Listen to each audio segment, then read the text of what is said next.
Hi, I'm James Patterson and welcome to this video tutorial.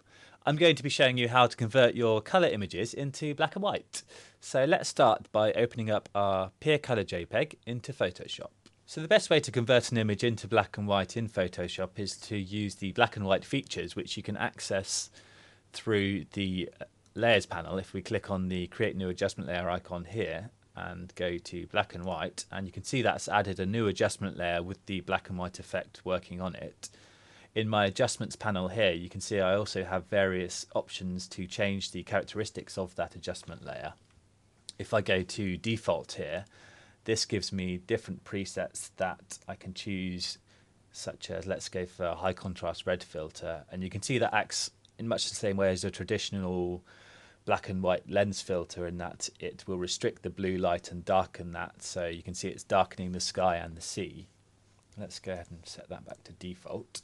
You can also adjust the sliders to adjust the lightness of different color channels. So if I bring the blue slider right up here, you can see that's really lightening the sky and the sea for a different effect. Let's bring it down somewhere about there to make the effect more dramatic.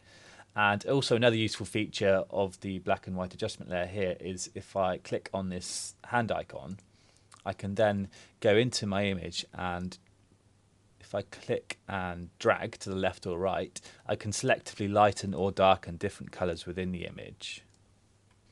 Okay, so now I'm going to go back into Bridge because I want to show you some of the features of Adobe Camera Raw when working with RAW images. So I have another image here that is a RAW image. Let's open that up in Photoshop. Just dragging it in there. And you can see this opens up my Adobe Camera Raw dialog box. I'm going to go to this option here, HSL Grayscale, and if I click on the Convert to Grayscale option there, you can see this gives me various sliders that are very similar to the black and white adjustment layer we just created, and you can alter different sliders to adjust the lightness of each individual color, something like that. This possibly has the edge over the black and white adjustment layer, as you have 8 options for different colors here rather than the adjustment layer's 6 options.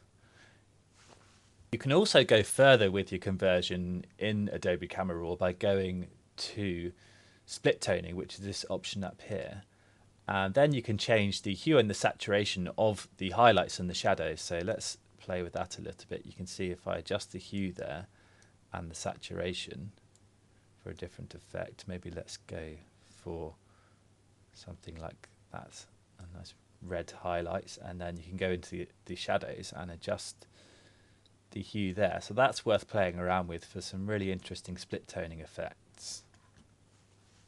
So let's go back into Photoshop. I'm just going to cancel that. So you can also apply a split toning effect within Photoshop using an adjustment layer set to color balance. So let's click on my adjustment layer icon here and we'll go to color balance. And if you use these options here, you can apply a different color to the shadows and the highlights. We're not really worried about the midtone, so let's click on shadows, and I'm going to bring the lower slider towards blue to add some blue into the shadows, something like that. And if I click on highlights, I'm going to bring that slider towards yellow to add some yellow into the highlights to create an interesting split toning effect like that. And you can use the color balance settings to replicate other effects of traditional printing, such as we can do a sepia effect. If I go back to my shadows, let's bring the slider for the blue back down to 0, and then I can move my slider towards red, maybe about 15 there, and you can see that's created a kind of sepia effect. I'm also going to show you how to create the effect of a lit print. So let's just hide my color balance layer. I'm going to go and add another adjustment layer, this time if we choose hue saturation, and then in my adjustments panel I'm going to click colorize, and let's set the hue to 30, and then let's bring the saturation to about 15. And you can see that's colorizing my image. Let's move in a little bit closer, like a traditional lit print. I'm also going to add a little bit of grain.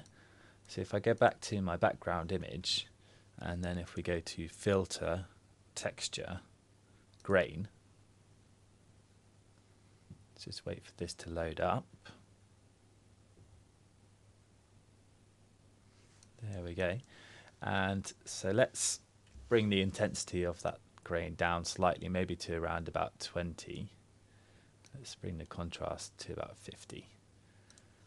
Let's OK that, and you can see that's given me a nice amount of grain that really adds to the effect. So that's it, a few simple techniques to convert your images to black and white and give you a lot of control over the finished look.